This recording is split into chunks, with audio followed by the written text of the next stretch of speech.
নাগপুরের সকাল সেদিনও ঠিক তেমনই ছিল, যেমনটা রোজ হয়। রাস্তায় ছুটে চলা বাস, সিগন্যালে দাঁড়িয়ে থাকা গাড়ি, অটোচালকদের তাড়াহুড়ো আর ফুটপাতে চলতে থাকা জীবন।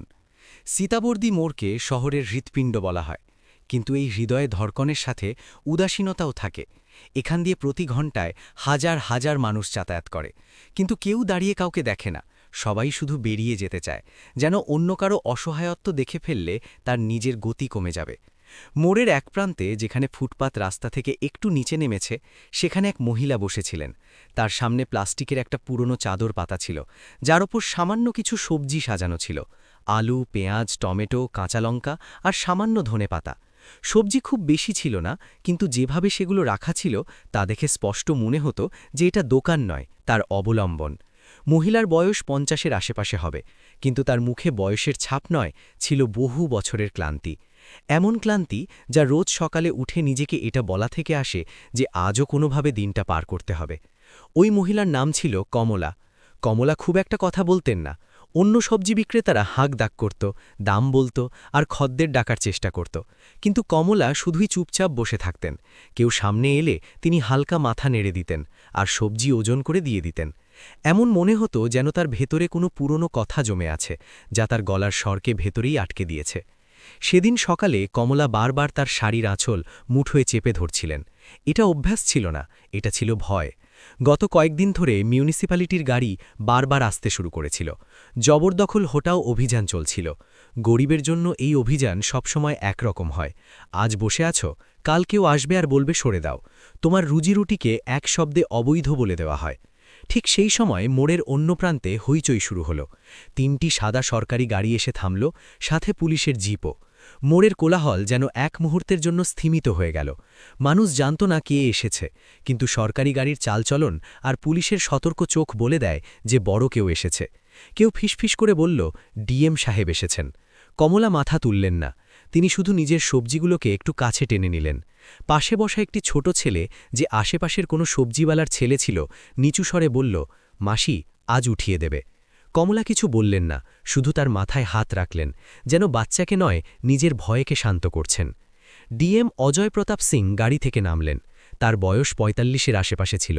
চেহারা গম্ভীর, চোখে কঠোরতা আর চালচলনে সেই আত্মবিশ্বাস যা ক্ষমতার সাথে আসে। তার সাথে মিউনিসিপ্যালিটির আধিকারিকরা ছিলেন, পুলিশ ছিল, আর কিছু লোক ফাইল নিয়েছিল। অজয় এদিক ওদিক একবার তাকালেন আর গলা না চড়িয়েই বললেন, জবরদখল সরান, রাস্তা পরিষ্কার দেখা চাই। মিউনিসিপ্যালিটির কর্মচারীরা এগিয়ে এলো। কিছু সবজি বিক্রেতা সঙ্গে সঙ্গে নিজেদের জিনিসপত্র গুছিয়ে নিতে লাগল। কেউ হাত জোর করল, কেউ তর্ক করার চেষ্টা করল, কিন্তু যেখানে সামনে সরকার দাঁড়িয়ে থাকে সেখানে তর্ক মারা যায়। কমলা তবুও উঠলেন না। তার চোখ সামনে ছিল, কিন্তু দৃষ্টি যেন কোথাও অনেক গভীরে ছিল, এমন জায়গায় যেখানে আজকের কোলাহল পৌঁছতে পারে না। একজন কর্মচারী তার চাদরের দিকে এগিয়ে গেল। মা, ওঠো, জিনিস সরাও। কমলা প্রথমবার পরিষ্কার গলায় বললেন, সাহেব, 10 মিনিট সময় দাও। তার গলার স্বরে না রাগ ছিল না অভিযোগ, শুধু সেই ক্লান্ত মিনতি ছিল যা অসহায়ত্ব থেকে বেরোয়। কর্মচারী রেগে গেল আর চাদর ধরে টান দিল। সবজি ছড়িয়ে গেল, একটা টমেটো ফেটে রাস্তার ধুলোয় মিশে গেল। কমলা নিচু হয়ে সবজি কুড়োতে লাগলেন। তিনি তাড়াহুড়ো করছিলেন, যেন তার সামনে সময় নেই। ঠিক সেই মুহূর্তেই অজয়ের নজর কমলার ওপর আটকে গেল। এটা দয়ার দৃষ্টি ছিল না, এটা ছিল এক অদ্ভুত চেনা পরিচিতির স্থবিরতা, যেন কোনো পুরনো জায়গার গন্ধ হঠাৎ অন্য কোথাও পাওয়া যায় আর মানুষ থমকে যায়। অজয় দুকদম এগিয়ে গেলেন। কমলাও মাথাটা একটু তুললেন। তাদের চোখ মিলল। কমলার চোখে খিদে ছিল না, স্মৃতি ছিল। অজয়ের মুখে কঠোরতা ছিল, কিন্তু তার পেছনে এক মুহূর্তের জন্য মানুষটা টলে গেল। কমলার ঠোঁট নড়ল। তিনি কিছু বলতে চাইলেন, কিন্তু ভয় পাচ্ছিলেন। তারপর খুব ধীর স্বরে, প্রায় কাঁপতে কাঁপতে তিনি শুধু একটা শব্দ বললেন, অজয়। অজয়ের পা থেমে গেল। আপনি আমাকে কি বললেন? তার গলার স্বর চড়া ছিল। অফিসারের নামের সাথে সাহেব জুড়ে থাকে, আর অনুমতি ছাড়া নাম নেওয়াটা সীমা লঙ্ঘন করার মতো মনে হয়। কমলা ঘাবড়ে গেলেন। তিনি সঙ্গে সঙ্গে নজর নামিয়ে নিলেন। না না সাহেব, ভুল করে বেরিয়ে গেছে। অজয় আবার জিজ্ঞেস করলেন, এবার ধীর স্বরে, তুমি আমাকে চেনো? কমলা শ্বাস আটকে রাখলেন, কিন্তু আঙুলগুলো কাঁপছিল। তিনি নিজেকে বাঁচানোর চেষ্টা করলেন। বললেন, আমি কাকে চিনব সাহেব, আমি তো গরিব মহিলা। অজয় আরও এক কদম কাছে এলেন। তাহলে নাম নিলে কি করে? কমলার চোখ ভরে এলো। তিনি এখানে কাঁদতে চাইছিলেন না। গরিবের কান্নাও মানুষের কাছে লোক দেখানো মনে হয়। তিনি ঠোঁট চাপলেন, কিন্তু শব্দ পিছলে গেল। তোর মা। এই শব্দটা হাওয়ায় মিলিয়ে যায়নি, অজয়ের বুকে গিয়ে লাগল। তার মুখ কঠোর রইল, কিন্তু ভেতরে কিছু ভাঙতে শুরু করল। কমলা মাথা তুললেন, তার গলায় বহু বছরের জমে থাকা ব্যথা ছিল। আমিও বা কি করেছি বাবা? আমি তো শুধু দেখলাম যে তুই একদম তেমনই আছিস যেমন তুই শহরে যাওয়ার দিন ছিলি। অজয়ের শ্বাস আটকে গেল। কমলা কাঁপতে কাঁপতে বললেন, তোর মায়ের চলে যাওয়ার পর তুই আমার ঘরে ছিলি 3 বছর। রাতে উঠে কাঁদতিস, মাকে ডাকতিস, আমি তোকে চুপ করাতাম। তোর বইপত্র, তোর ফিস, তোর জুতো সব আমি করেছি। অজয়ের গলা ধরে এলো। আশেপাশে দাঁড়িয়ে থাকা অফিসাররা বিভ্রান্ত ছিলেন। এক পুলিশকর্মী কথা বলতে এগিয়ে এলো, কিন্তু অজয় হাত তুলে থামিয়ে দিলেন। সেই ইশারায় আদেশ ছিল না, ভয় ছিল যে যদি কেউ কথা বলে তাহলে ভেতরের দেওয়ালটা পড়ে যাবে। কমলা কাঁদতে লাগলেন। তিনি চোখের জল মুছলেন না। তিনি বললেন, তোর মা মরার সময় বলেছিল, কমলা, আমার ছেলেকে পড়িয়ে দিস। আমি পড়িয়েছি। আমি খুশি ছিলাম যে তুই বেঁচে গেছিস। তারপর তুই চলে গেলি বড় হয়ে, অফিসার হয়ে। অজয়ের মনে হলো যেন মোড়টা ঘুরছে। এটা সেই জায়গা ছিল যেখানে তিনি পরিদর্শন করতে এসেছিলেন, কিন্তু এখন এটা তার কাছে আদালত হয়ে গিয়েছিল। তিনি কিছু বলতে চাইলেন, কিন্তু শব্দ পেলেন না। তার চোখ দিয়ে জল গড়িয়ে পড়ল। কমলা তাড়াতাড়ি বললেন, কাঁদিস না বাবা, লোকে বলবে ডিএম দুর্বল। আর তারপর তিনি নিজেই ডুকরে কেঁদে উঠলেন। তার চোখের জল সেই চাদরেই পড়ছিল যার ওপর তার সবজি রাখা ছিল। মোড়ে নিস্তব্ধতা নেমে এলো। কেউ ক্যামেরা নামিয়ে নিল, কেউ চোখ মুছল।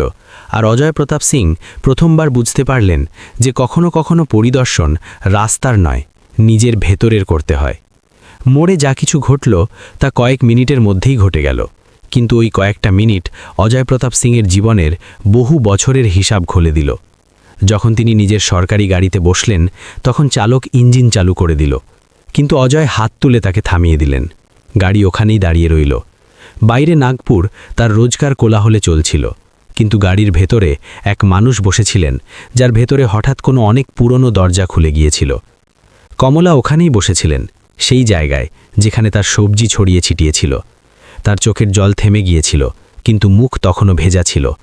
তিনি বারবার নিজের শাড়ির আঁচল ঠিক করছিলেন, যেন নিজেকে গুছিয়ে নেওয়ার চেষ্টা করছেন। তার ভয় ছিল যে তিনি হয়তো বেশি কথা বলে ফেলেছেন। গরিবের মনে এই ভয় সবসময় থাকে যে তার সত্যি কথা কোনো বড় মানুষের জন্য সমস্যা হয়ে দাঁড়াতে পারে। অজয় গাড়ি থেকে নামলেন আর কারো দিকে না তাকিয়ে কমলার কাছে এসে দাঁড়িয়ে পড়লেন। তার সাথে থাকা আধিকারিকরা বিভ্রান্তিতে ছিলেন। কেউ বুঝতে পারছিল না যে এই পরিদর্শন হঠাৎ কোন মোড় নিল। অজয় মিউনিসিপ্যালিটির আধিকারিকের দিকে তাকিয়ে বললেন, সবজি সরাবেন না, এখন নয়। এই আদেশ ছোট ছিল, কিন্তু তাতে কঠোরতা ছিল না, তাতে স্থিরতা ছিল। কমলা ভয় পেয়ে জিজ্ঞেস করলেন, বাবা, আমি কিছু ভুল করিনি তো? অজয় প্রথমবার তাকে শুধু একজন সবজি বিক্রেতা হিসাবে দেখলেন না। তিনি বললেন, না কমলা, তুমি কিছু ভুল করনি। এটা বলতে গিয়ে তার গলা ধরে এলো, কিন্তু তিনি নিজেকে সামলে নিলেন। কিছু মুহূর্ত দুজনে চুপ রইলেন। মোড়ের কোলাহল আবার ফিরে এসেছিল, কিন্তু তাদের মাঝে এক আলাদা নীরবতা ছিল। অজয় ধীর স্বরে জিজ্ঞেস করলেন, তুমি জানলে কি করে যে আমি এখানেই আছি? কমলা মাথা নিচু করে বললেন, শহর ছোট বাবা, খবরের কাগজে ছবি বেরোয়, লোকে বলে যে অমুক জায়গায় ডিএম এসেছিলেন, আমি শুধু চিনে নিয়েছি। অজয়ের মনে পড়ল যে শহরে আসার পর তিনি কতবার পেছনে ফিরে তাকানোর চেষ্টা করেছিলেন, আর প্রতিবার নিজেকে বুঝিয়েছিলেন যে এগিয়ে যাওয়ার জন্য পেছনে তাকাতে নেই। কিন্তু আজ অতীত সামনে দাঁড়িয়েছিল, আর খুব ভারী ছিল।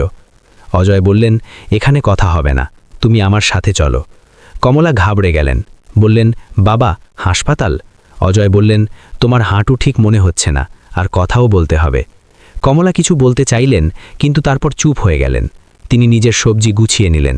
আশেপাশে দাঁড়িয়ে থাকা মানুষজন আপনা আপনি পথ ছেড়ে দিল। না কোনো ঠাট্টা ছিল, না কোনো খোঁটা। যেন সবাই বুঝে গিয়েছিল যে এটা কোনো সাধারণ দিন নয়। সরকারি হাসপাতালের বিল্ডিং পুরনো ছিল।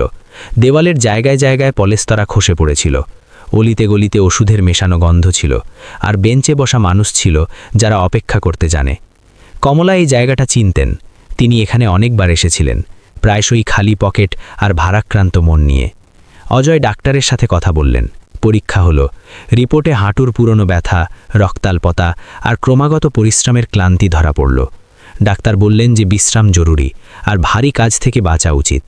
কমলা হালকা হাসি দিয়ে বললেন, ডাক্তারবাবু, বিশ্রামের দাম অনেক বেশি। ডাক্তার চুপ রইলেন। অজয় রিপোর্ট হাতে নিলেন। তার মনে হলো যেন এটা কোনো মেডিকেল রিপোর্ট নয়, বরং সেই বছরগুলোর হিসাব যা কমলা কোনো অভিযোগ ছাড়াই কাটিয়ে দিয়েছিলেন। তিনি বললেন, তুমি বসো, এবার সব বলো। কমলা দীর্ঘশ্বাস নিলেন। এই নিঃশ্বাস সেই 3টি বছরের ছিল যা তিনি কখনো কাউকে পুরোপুরি বলেননি। তিনি বলতে শুরু করলেন। তিনি জানালেন যে যখন অজয়ের মা অসুস্থ হয়ে পড়েছিলেন তখন সে খুব ছোট ছিল। বাবা আগেই মারা গিয়েছিলেন, মা হাসপাতালে থাকতেন আর বাচ্চা বাড়িতে একা। আমি ওই একই পাড়ায় থাকতাম আর তার মায়ের ঘনিষ্ঠ বান্ধবী ছিলাম। মরার সময় তার মা তার হাত ধরে বলেছিলেন যে ছেলেকে একা ছেড়ো না। কমলা আরও জানালেন যে তারপর অজয় তার ঘরে চলে আসে, প্রথমে কয়েকদিন, তারপর মাস, আর তারপর পুরো 3 বছর। সে রাতে ভয়ে উঠে পড়ত, জ্বরে পুড়ত, মাকে ডাকত। কমলা রাত জেগে থাকতেন। স্কুলের বইপত্র, ফিজ আর জামাকাপড় সব তিনিই সামলেছেন। অন্যের বাড়িতে কাজ করে আর সবজি বিক্রি করে তিনি এসব করেছেন। অজয়ের চোখ বন্ধ হয়ে গেল। তার সেই সকালগুলো মনে পড়তে লাগল যখন স্কুলে যাওয়ার সময় কেউ তাকে টিফিন ধরিয়ে দিত। সেই বিকেলগুলো মনে পড়ল যখন কেউ তার চুলে তেল লাগাতো, আর সেই রাত যখন কেউ তার কপালে হাত রেখে বলতো যে ভয় পাবার দরকার নেই। কমলা বললেন যে 3 বছর পর অজয়ের মামা এলেন আর তাকে নিজের সাথে নিয়ে গেলেন। তারা বললেন যে বাচ্চা এবার পড়বে আর এগিয়ে যাবে। কমলা তাদের আটকাননি। তিনি জানতেন যে যদি অজয় ওখানেই থেকে যায় তাহলে হয়তো তার জীবন ওখানেই আটকে যাবে। যাওয়ার সময় অজয় খুব কেঁদেছিল। অজয়ের গলা ধরে এলো। তিনি বললেন, আমি আর কখনো ফিরে আসিনি। কমলা ধীরে বললেন, ফিরে আসা সবার সাধ্যের মধ্যে থাকে না বাবা। কিছু মানুষ ফেরে না কারণ ফিরতে ভয় পায়। অজয় স্বীকার করলেন যে তার ভয় লাগত। যদি তিনি ফিরতেন তাহলে সব মনে পড়ে যেত আর তিনি ভেঙে পড়তেন। কমলা শান্ত স্বরে বললেন, দুর্বল হওয়া খারাপ নয়, ভুলে যাওয়া খারাপ। কিছুক্ষণ চুপচাপ কাটল। পাশের ওয়ার্ড থেকে কোনো বাচ্চার কান্নার আওয়াজ এলো। অজয়ের মনে হলো যেন তিনি নিজেই কাঁদছেন। তিনি জিজ্ঞেস করলেন, কমলা, আমি তোমার জন্য কি করতে পারি? কমলা সঙ্গে সঙ্গে মাথা নাড়লেন। কিছু না, তুই ঠিক আছিস, এটাই আমার জন্য অনেক। অজয় বুঝে গেলেন যে এই মহিলা সাহায্য চান না। তিনি চান যে তার 3 বছর কোনো কাগজে নয়, কোনো হৃদয়ে জমা থাক। অজয় উঠলেন। তিনি ডাক্তারকে বললেন যেন কমলার চিকিৎসা ঠিকভাবে চলে। তারপর তাকে বললেন, আজ তুমি এখানেই থাকবে, পরে দেখব। কমলা প্রথমবার শান্তিতে মাথা নাড়লেন। অজয় প্রতাপ সিং সেদিন রাতে সরকারি বাংলোয় অনেক রাত পর্যন্ত জেগে রইলেন। জানালার বাইরে নাগপুরের রাস্তা চকচক করছিল, কিন্তু ভেতরে কোথাও অন্ধকার ছিল। টেবিলে সরকারি ফাইল খোলা ছিল, কিন্তু তার নজর বারবার এক খালি কোণের দিকে চলে যাচ্ছিল, যেন সেখানে কেউ বসে আছে। তিনি বারবার কমলার মুখ দেখতে পাচ্ছিলেন। তেমন নয় যেমন আজ আছে, বরং তেমন যেমন তার শৈশবে ছিল। সেই একই মুখ, সেই চোখ, সেই হাত যা মায়ের মৃত্যুর পর তার মাথার ওপর ছিল। তার মনে পড়ল মায়ের মৃত্যুর পর তিনি কিভাবে চুপ হয়ে গিয়েছিলেন। স্কুলে কেউ প্রশ্ন করলে তিনি মাথা নিচু করে নিতেন। রাতে ঘুম আসত না। সেই সময় কমলাই ছিলেন যিনি তাকে কোলে নিয়ে বসতেন। অজয় চেয়ার থেকে উঠে ঘরে পায়চারি শুরু করলেন। তার মনে পড়ল সেই দিনটা যখন মামা তাকে নিজের সাথে নিয়ে যেতে এসেছিলেন। নতুন বই, নতুন শহর, নতুন ভবিষ্যৎ। কমলা সেদিন কিছু বলেননি। তিনি শুধু তার জামা কাপড় একটা থলিতে রেখেছিলেন আর যাওয়ার সময় তার কপালে হাত রেখে বলেছিলেন, ভালো করে পড়ো। সেই বাক্যে কোনো আশা ছিল না, কোনো নালিশ ছিল না, শুধু মেনে নেওয়া ছিল। আর সেই মেনে নেওয়া আজ তার বুকে কাটার মতো বিঁধছিল। পরদিন সকালে অজয় যখন অফিসে পৌঁছলেন তখন তিনি আগের মতো ছিলেন না। তার মুখে সেই কঠোরতা ছিল, কিন্তু চোখে অস্থিরতা ছিল। এডিএম মিটিংয়ের কথা মনে করিয়ে দিলেন। মিউনিসিপ্যালিটি, পুলিশ আর রাজস্ব বিভাগের আধিকারিকরা কনফারেন্স রুমে বসেছিলেন। সবার মনে হচ্ছিল যে আজকের মিটিং সাধারণ হবে, কিন্তু অজয় জানতেন যে আজকের বৈঠক তার ভেতরে চলা লড়াইয়ের অংশ। মিটিংয়ে মিউনিসিপ্যালিটির আধিকারিক বললেন যে ফুটপাত বিক্রেতাদের ওপর পদক্ষেপ ত্বরান্বিত করতে হবে। শহরের সৌন্দর্য আর ট্রাফিক ব্যবস্থা খারাপ হচ্ছে, তিনি যুক্তি দিলেন। অজয় মন দিয়ে শুনলেন।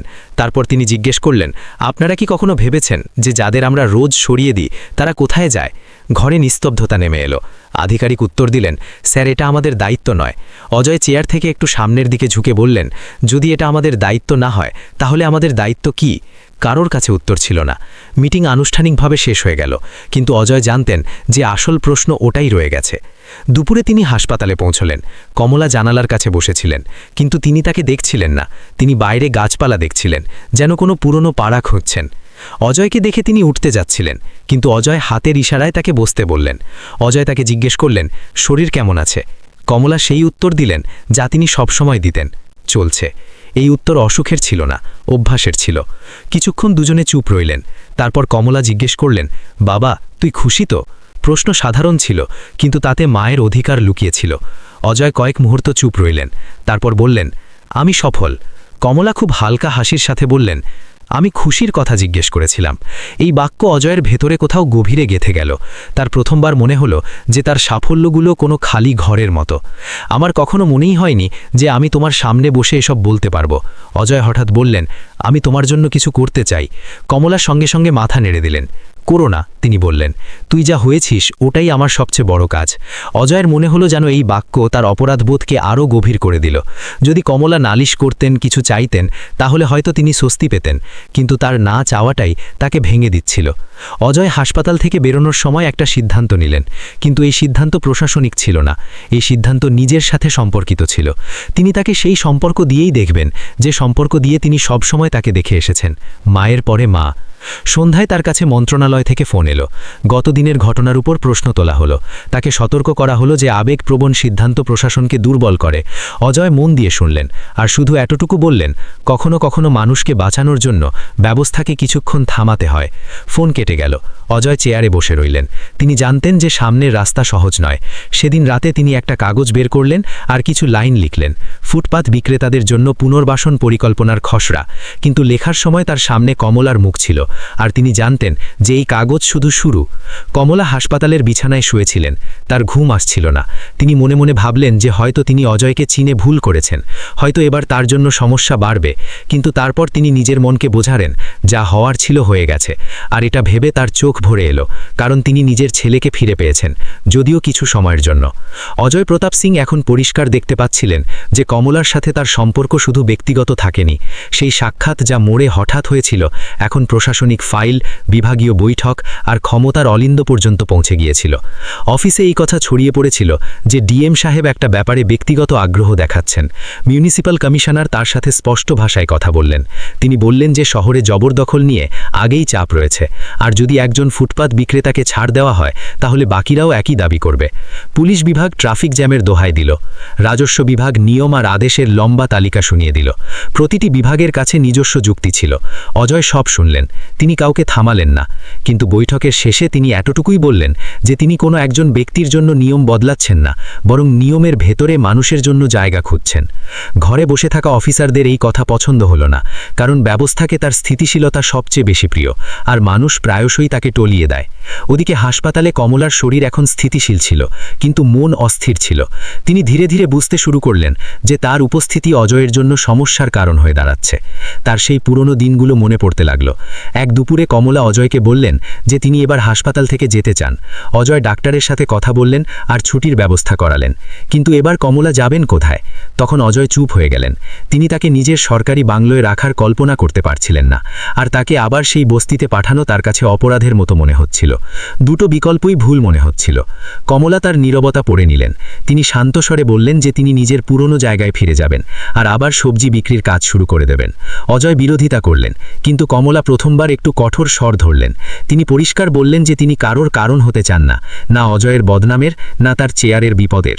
তিনি বললেন যে তিনি অজয়কে এই জন্য পালন করেছিলেন যাতে সে এগিয়ে যায়, এই জন্য নয় যে সে তার কারণে পিছিয়ে আসে। তার চোখে জল ছিল, কিন্তু গলায় দৃঢ়তা ছিল। অজয় প্রথমবার বুঝতে পারলেন যে মা হওয়া মানে শুধু ধরে রাখা নয়, বরং সঠিক সময় পিছিয়ে আসাও বটে। অজয়ের প্রথমবার রাগ হলো কমলার ওপর নয়, নিজের ওপর। তার মনে হলো যে তিনি নিজের অপরাধবোধকে কমলার জীবনের ওপর চাপিয়ে দিচ্ছেন। তিনি তাকে সাহায্য করছিলেন না, বরং নিজের ভেতরের খালি জায়গা ভরাতে চাইছিলেন। এই অনুভূতি তাকে ভেতর পর্যন্ত ভেঙে দিল। এরই মধ্যে মিডিয়ায় খবর জোরদার হয়ে গেল। প্রশ্ন উঠতে লাগল যে ডিএম সাহেব ব্যক্তিগত আবেগের ভিত্তিতে সিদ্ধান্ত নিচ্ছেন। সোশ্যাল মিডিয়ায় তর্ক শুরু হয়ে গেল। কিছু মানুষ অজয়ের প্রশংসা করছিল, তো কিছু মানুষ তার ওপর পক্ষপাতিত্বের অভিযোগ লাগাচ্ছিল। উপর মহল পর্যন্ত বার্তা পৌঁছে গেল যে পরিস্থিতির ওপর নজর রাখা হচ্ছে। এক সন্ধ্যায় অজয় হাসপাতালে পৌঁছালেন, তখন কমলা জানালার কাছে বসেছিলেন। তিনি না দেখেই বললেন যে তিনি জানেন যে অজয় এসেছে। তিনি জানালেন যে তিনি সিদ্ধান্ত নিয়েছেন যে তিনি পরের দিন ফিরে যাবেন। অজয় তাকে আটকানোর চেষ্টা করলেন, কিন্তু কমলা প্রথমবার তার কথা কেটে দিলেন। তিনি বললেন যে মা হওয়ার অধিকার তাকে এই কথা বলার অনুমতি দেয় যে ছেলে যেন ভুল রাস্তায় না যায়।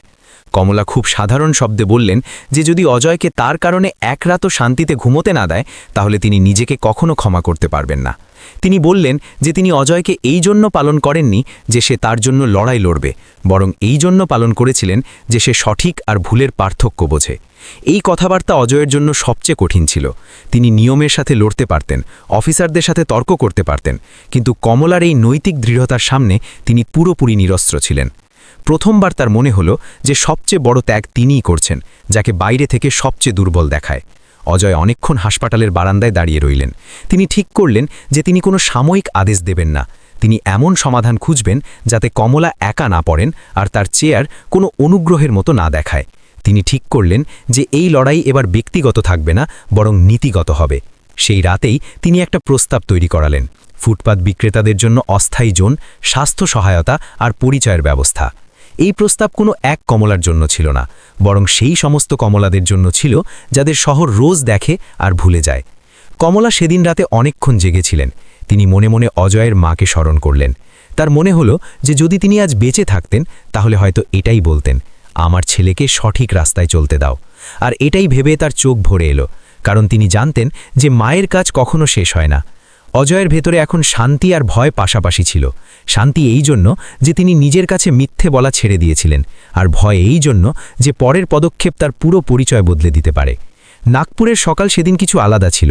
আকাশ পরিষ্কার ছিল, কিন্তু বাতাসে এক অদ্ভুত ভারী শান্তি ছিল, যেন শহর নিজেই কোনো সিদ্ধান্তের অপেক্ষা করছে।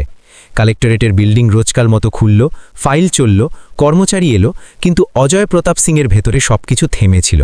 তিনি জানতেন যে আজকের দিন তার জীবনের সবচেয়ে কঠিন দিনগুলোর মধ্যে একটি হবে। কমলা সেই সকালে খুব তাড়াতাড়ি জেগে গিয়েছিলেন। হাসপাতালের ঘরে হালকা আলো ছিল। তিনি নিজের কাপড় ঠিক করে ভাঁজ করলেন, যেন কোথাও যাওয়ার প্রস্তুতি চলছে। ডাক্তার বলেছিলেন যে তিনি এখন ঠিক আছেন, কিন্তু কমলা জানতেন যে অসুখ শরীরের নয়, বয়স আর ক্লান্তির। তিনি জানালা দিয়ে বাইরে দেখলেন আর মনে মনে ঠিক করে নিলেন যে আজ তিনি কারোর ওপর বোঝা হবেন না। অজয় হাসপাতালে পৌঁছালেন, তখন কমলা তৈরি হয়ে বসেছিলেন। তিনি না জিজ্ঞেস করেই বললেন যে তিনি ফিরতে চান। অজয় তাকে আটকানোর চেষ্টা করলেন না। তিনি বুঝে গিয়েছিলেন যে কমলার এই সিদ্ধান্ত সেই ভালোবাসা থেকেই বেরিয়েছে যা দিয়ে তিনি একসময় তাকে বড় করেছিলেন। তিনি শুধু এতটুকুই বললেন যে তিনি তাকে পৌঁছে দিতে যাবেন। গাড়ি যখন সীতাবর্দীর সেই মোড়ে থামল, তখন কমলার চোখ ভরে এলো।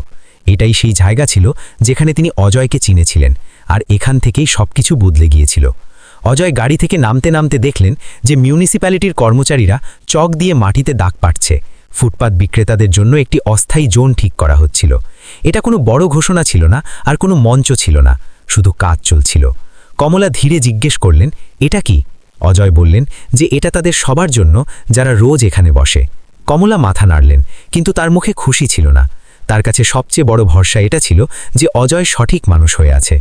কমলা নিজের পুরনো চাদর পাতলেন আর সবজি রাখলেন। তার হাত আগের মতো স্থির ছিল না। অজয় এটা দেখলেন। তিনি তাকে বললেন যে তিনি যেন এবার রোজ এখানে না বসেন, বিশ্রাম করেন। কমলা খুব শান্তিতে উত্তর দিলেন যে তিনি কাজ এই জন্য করেন না যে তার পছন্দ, বরং এই জন্য যে কাজ তাকে বাঁচিয়ে রাখে। অজয় কিছুক্ষণ ওখানেই দাঁড়িয়ে রইলেন। আশেপাশে লোক ছিল, কিন্তু কেউ জোরে কিছু বলল না।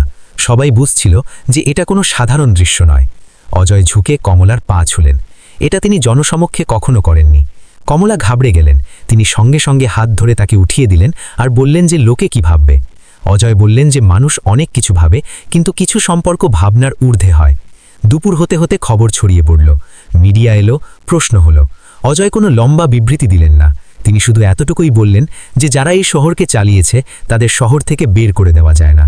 কিছু লোক হাততালি দিল, কিছু লোক চুপ রইল, কিন্তু কমলা এসবের থেকে দূরে ছিলেন। তিনি শুধু সবজি ওজন করছিলেন। সন্ধে নামতে নামতে কমলার ক্লান্তি অনুভব হতে লাগল। তিনি চাদর গুছিয়ে নিলেন আর ওঠার চেষ্টা করলেন, কিন্তু হাঁটু সাথ দিল না। তিনি ওখানেই বসে পড়লেন। এবার কমলা বেশি কিছু বললেন না। ডাক্তাররা পরীক্ষা করলেন, রিপোর্ট সাধারণ ছিল, কিন্তু কমলার চোখে এক অদ্ভুত ক্লান্তি ছিল। তিনি অজয়কে বললেন যে এবার তার বিশ্রাম চাই। অজয় তার কাছে বসে গেলেন। তিনি তাকে জিজ্ঞেস করলেন যে তিনি কি কিছু বলতে চান। কমলা অনেকক্ষণ পর বললেন যে তিনি খুশি। তিনি বললেন যে তিনি তার কাজ পূর্ণ করে নিয়েছেন। তিনি অজয়কে বড় হতে দেখেছেন, আর আজ তাকে মানুষ হতে দেখলেন। তিনি বললেন যে এখন যদি তিনি চলে যান তাহলেও তার কোনো আক্ষেপ থাকবে না। এটা বলার সময় তার গলায় ভয় ছিল না, শুধু সন্তোষ ছিল। রাতের তৃতীয় প্রহরে কমলার শ্বাস ধীর হতে লাগল। নার্স অজয়কে ডাকল। ডাক্তার এলেন। অজয় ওখানেই দাঁড়িয়েছিলেন, যেন কোনো আদেশের অপেক্ষা করছেন। কিন্তু এখানে কোনো আদেশ কাজে আসে না। কমলা শেষবার অজয়ের দিকে তাকালেন। তার চোখে সেই আপন ভাব ছিল যা কখনো শৈশবে থাকত। তিনি খুব ধীর স্বরে বললেন, কাঁদিস না, তুই ঠিক আছিস, এটাই অনেক। আর তারপর কমলা চুপ হয়ে গেলেন। অজয় অনেকক্ষণ ওখানেই দাঁড়িয়ে রইলেন। তার মনে হলো যেন কোনো বহু পুরনো অবলম্বন হঠাৎ ছুটে গেল। তিনি প্রথমবার মন খুলে কাঁদলেন। কোনো ক্যামেরা ছিল না, কোনো অফিসার ছিল না, শুধু এক ছেলে ছিল যে নিজের দ্বিতীয় মাকে হারিয়ে ফেলেছিল। পরের দিন নাগপুরে কাজ চলতে থাকল। মোড় খোলা রইল, সবজি বিক্রি হলো, মানুষ এলো গেল, কিন্তু সেই মোড়ে বসা এক মহিলার জায়গা খালি ছিল। আর সেই খালি জায়গায় অনেক কিছু ভরা ছিল, কৃতজ্ঞতা, অপরাধবোধ আর এক নীরবতা। অজয় প্রস্তাবে সই করলেন। পরিকল্পনা চালু হলো, অনেক মানুষ উপকৃত হলো, কিন্তু প্রতিটি সিদ্ধান্তের সাথে তার কমলার কথা মনে পড়তে থাকল। তিনি জানতেন যে তিনি অনেক কিছু বদলেছেন, কিন্তু তিনি একটা জিনিস ফেরাতে পারেননি। কখনো কখনো রাতে তিনি সেই মোড়ের পাশ দিয়ে যেতেন, গাড়ির জানালা দিয়ে বাইরে দেখতেন, আর মনে মনে বলতেন, আমি দেরি করে ফেলেছি, মা। আর প্রতিবার উত্তর আসত না, কারণ কিছু সম্পর্ক উত্তর দেয় না, শুধু ব্যথা দেয়। নাগপুর সেদিন এক ডিএমকে সিদ্ধান্ত নিতে দেখেছিল, কিন্তু কেউ দেখেনি এক ছেলেকে মা হারাতে। যদি এই গল্প আপনার হৃদয়ের কোনো কোণ ছুঁয়ে থাকে, আপনার চোখকে ভেজায়, তাহলে এই ভিডিওটি অবশ্যই লাইক করবেন। এটি আপনার সকল সাথী এবং বন্ধুদের সাথে শেয়ার অবশ্যই করবেন, যাতে ভালোবাসা আর মানবতার এই প্রদীপ জ্বলতে থাকে। চ্যানেলটিকে সাবস্ক্রাইব অবশ্যই করবেন।